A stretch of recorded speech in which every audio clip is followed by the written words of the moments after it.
이 내용을 다 심화시킬 겁니다. 자, 다음은 이제 강경 명기대 교수님이신데요. 이 강 교수님은 우리 자유민주 진영 내에서 쓴소리를 아주 유명하시고 그 말만 하는 게 아니라 행동을 합니다. 여러분 KBS 이사 해임당하고 그 과정에서 보여준 걸 보면은 말로 글로만 떠드는 게 아니라 말하고 행동을 같이 일치시키면서 하는 거예요. 그래서 제가 원래는 좀 발제를 부탁했는데 너무 바쁘셔가지고 토론을 부탁했고 토론을 좀 내시라고 했더니 제가 말로 하겠다. 그래서 제가 지금 걱정이 됩니다. 어떤 폭탄 발언이 날지 걱정이 되는데 한번 좀 기대해 주시고 제가 하나 알 수 있는 게 이 자유한국당이 뭐가 잘못됐냐면 지금 이 주제가 지금 가장 핫한 주제 아닙니까? 그러면은 여기에 당의 총선 기획단이 발족이 됐죠.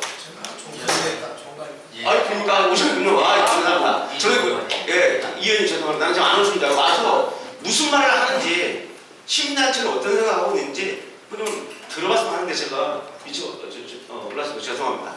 그래서 오늘 지금 저 강경 교수님이 아마 어떤 말씀을 토론해 줄지 모르겠지만 심히 걱정이 되지만은 아마 대한민국이 올바로 가도록 자유한국당이 국민의 신뢰를 회복하도록 하는 말씀하실 겁니다. 네, 강 교수입니다. 잠깐만요. 강 교수님 하시기 전에 먼저 강원도 원주가 지역구인 김기선 의원님 모셨습니다. 네. 감사합니다. 제가 몇 년 동안은 굉장히 강성 인사로 여겨지고 있고 좀 쓴소리를 많이 하고 싸움을 많이 합니다. 싸움을 많이 할 수 있는 이유는 제가 뭐 국회의원이라든가 공직에 대한 꿈이 없기 때문에 좀 솔직하게 얘기할 수 있는 게 좀 있고요. 이번에 KBS 방송자 과정을 보면서 저는 우파에 너무 큰 실망을 한 게 한국 우파에 과연 용기라고 하는 게 있나? 과연 명분이라고 하는 게 있나?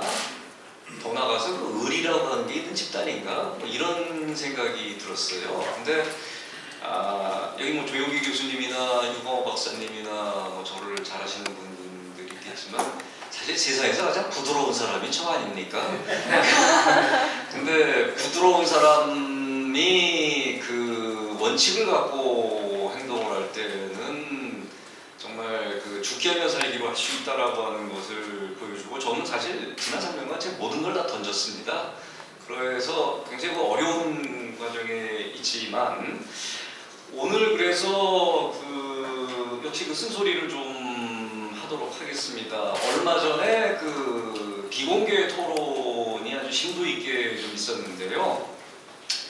조남은 제가 얘기를 안 하겠습니다. 굉장히 유명한 법학자께서 한국당의 공천에 있어서 기본적인 시험을 치러서 합격한 사람만 공천권을 줘야 된다라고 하는 말씀을 하셨어요. 근데 이게 농담이 아니라 진심으로 얘기를 하셨는데 그 시험이 뭐 수능, 학력고사 뭐 이런 게 아니라 자, 당이 존속하기 위해서는 이게 가치 공동체가 돼야 된다.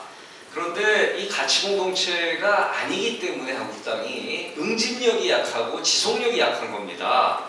그래서 당의 가치인 자유민주주의, 시장경제, 우파 이념, 대한민국이 생존할 수 있는 국제관계에 대한 기본 인식에 관한 테스트부터 좀 해보자. 왜냐하면 한국당이 이게 너무 약하기 때문에 제가 자신하건대 한국당 의원님들 이 시험 본다고 하면 아주 쉬운 시험이라 하더라도 반 이상이 탈락될 거라고 생각이 돼요. 당뇨들은 한 70~80% 탈락이 될 거라고 생각이 됩니다. 그런데 오죽하면 이런 얘기가 나올까? 이게 농담이 아니라 진짜로.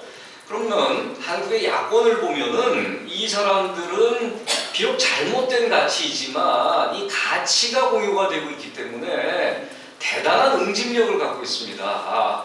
그런데 우리는 그런 게 안 되기 때문에 이런 문제를 어떻게든 좀 해결해야 된다.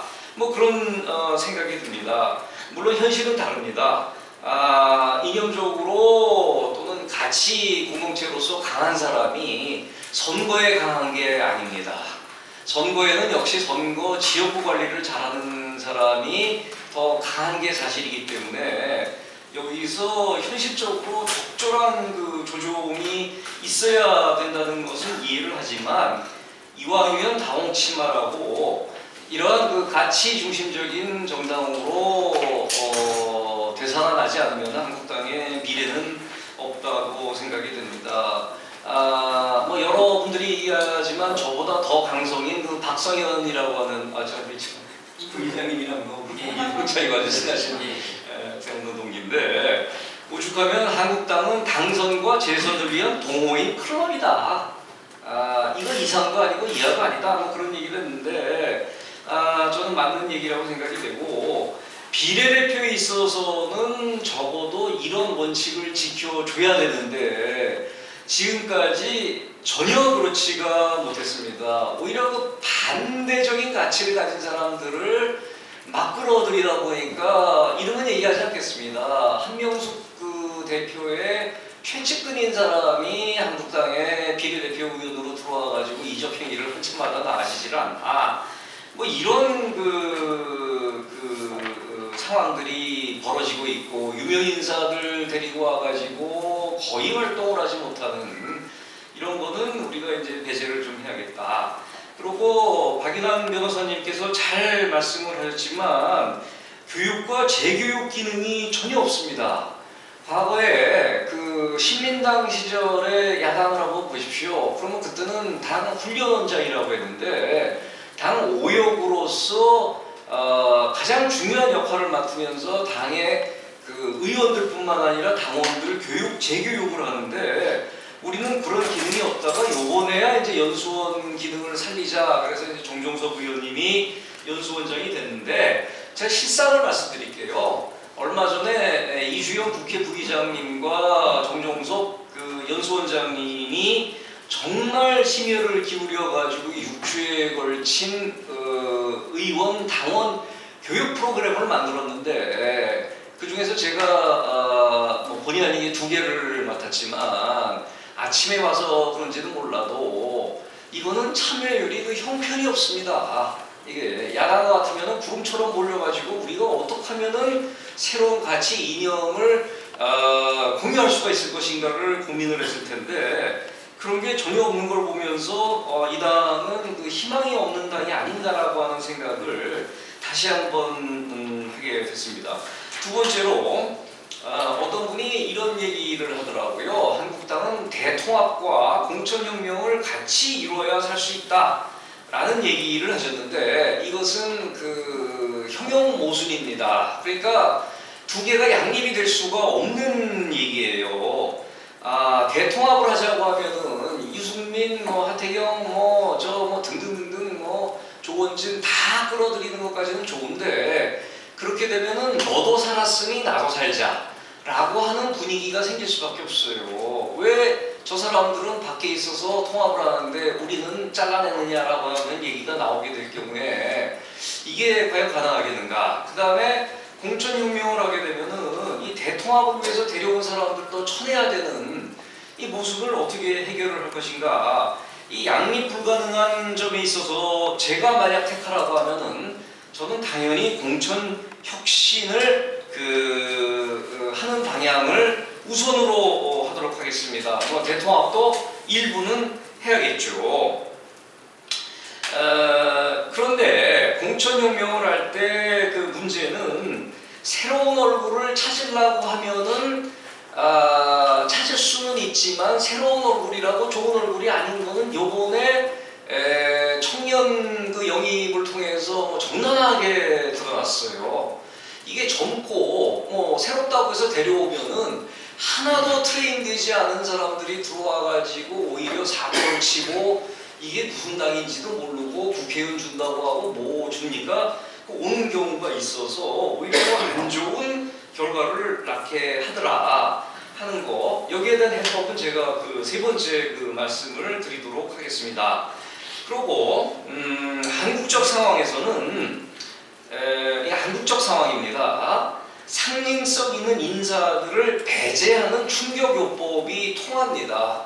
이게 좋은지 나쁜지는 모르겠지만 이거를 해냅니다.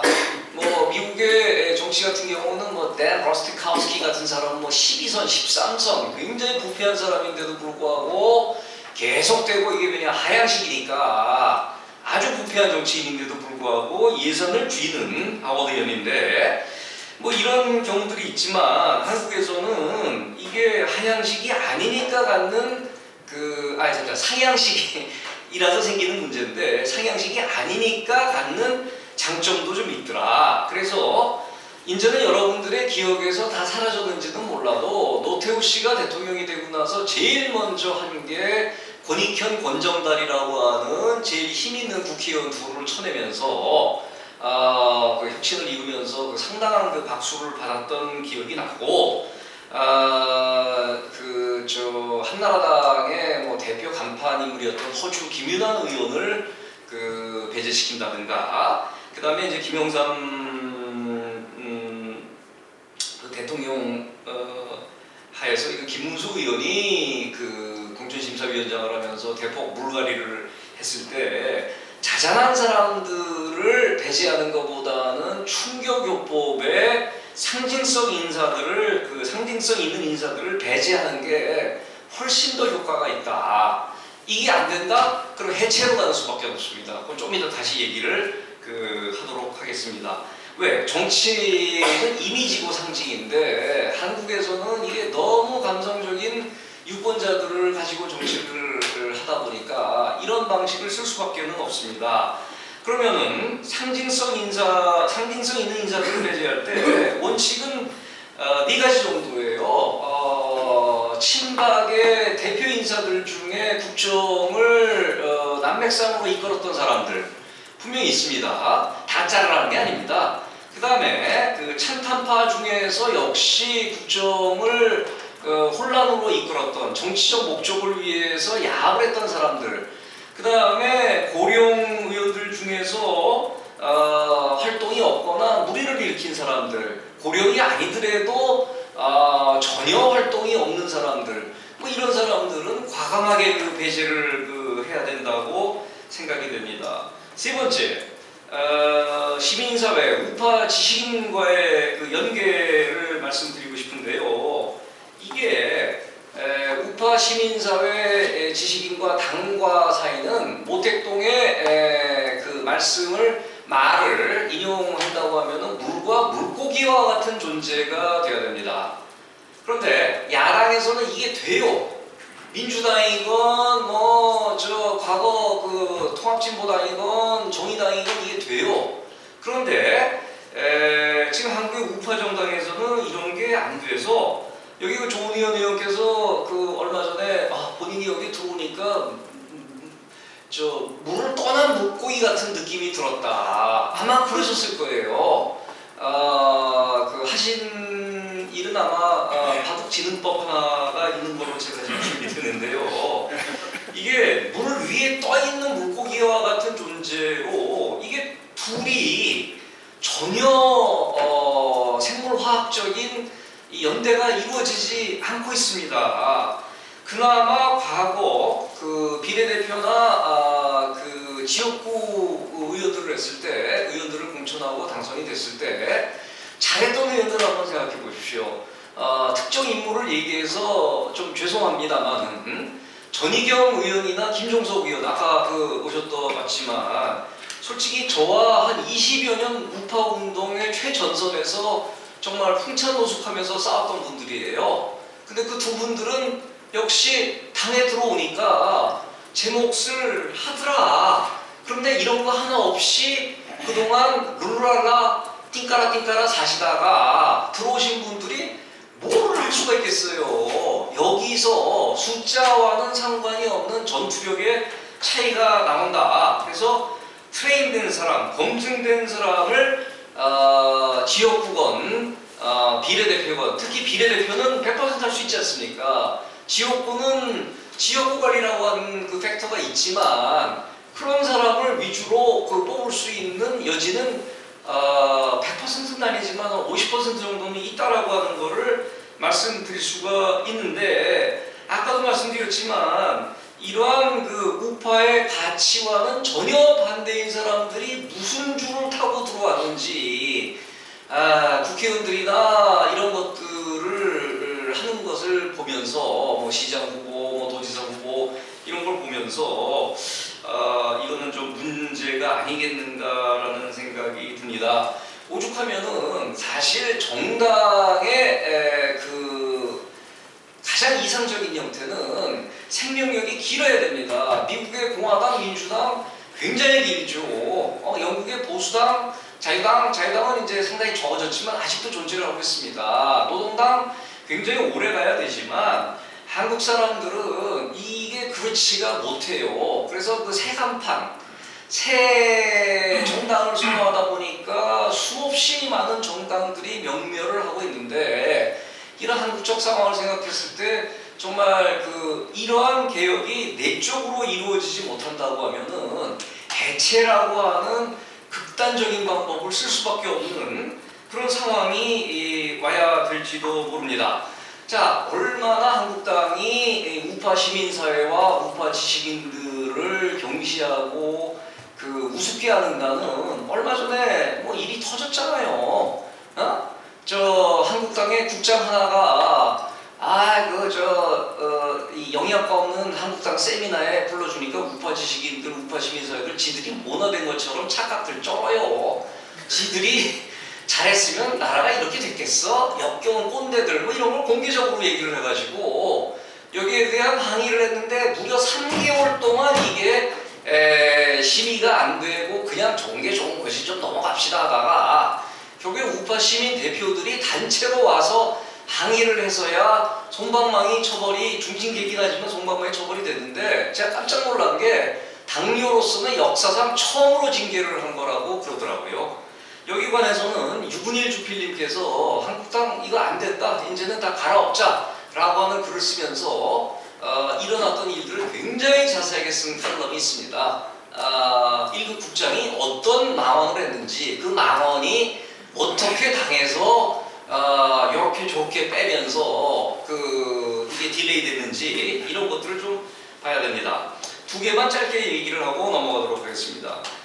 3선 이상 다 불출마하자 얘기는 좋아요. 이게 무슨 뜻인지 알겠어요. 왜? 충격요법으로서는 이거만큼 좋은 게 없는데 이게 현실적으로는 안 좋은 게 3선 이상 다 불출마하게 되면은 다음 선거에서 국회의장, 국회 부의장, 상임위원장은 누가 맡게 되죠? 이렇게 되면은 이거는 다음 의회에서 굉장히 약세로 갈 수밖에 없습니다. 이 기준은 잘하는 사람은 3선 아니라 5선이라도 계속 시켜야 되고 투쟁력 있는 사람은 시켜야 되고 투쟁력 없는 사람은 초선이건 아니면은 선약 지원자건 이거 가차없이 쳐내야 되는 거를 해야 되는데 이거는 공천심사위원회가 이제는 공천관리위원회로 이름을 바꿨죠. 이건 저승사자 몇 명이 들어와서 아까 박윤환 교수님께서도 말씀을 하셨지만 저승사자 같은 사람들이 들어와가지고 쳐내는 수밖에 없습니다. 점잖은 분들 들어와가지고 이걸 죽어도 못합니다. 아까 재교육 문제도 박 교수님께서 말씀하셨을 때 저는 그거는 좀 생략을 하도록 하겠습니다. 이 투쟁력 있는 사람, 잘하는 사람은 남겨라. 하지만 못하는 사람은 그냥 이거는 가차없이 쳐내라.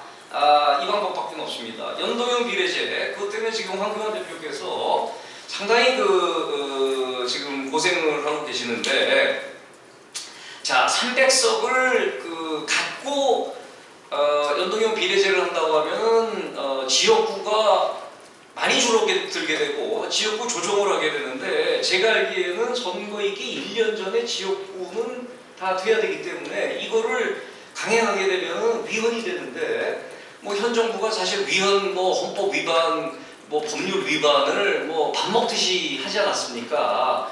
무슨 일이 벌어질지 모르지만 이거는 좀 힘든데 그러다 보니까 심상정 정의당 대표가 330석으로 늘리자. 그러니까 비례대표를 30석 늘리자. 그럼 정의당은 좋거든요. 그렇게 됐을 때 국민들이 과연 이것을 받아들일 것인가. 그러다 보니까 세비를 좀 낮추자라고 하는 꼼수를 부리고 있는데 저는 정의당이 한 10년 전부터 제대로 했으면은 지금 상당한 지분을 갖고 있는 정당이 됐을 거라고 생각이 드는데 언제나 정의당이 PD파들 아닙니까? 그런데 NL파들과 야합을 하고 이런 그 정치적인 이득 때문에 야합을 하면서 요 모양 요 꼴이 됐다고 생각이 됩니다. 그래서 이런 그 두 가지 논리를 가지고 연동형 비례대표제는 막아낼 수 있다고 저는 생각이 됩니다. 더 하고 싶은 얘기는 많지만 더 하게 된다면 제가 여기서 쫓겨날 것 같아가지고 여기서 일단 그만두도록 하겠습니다. 네, 감사합니다. 네,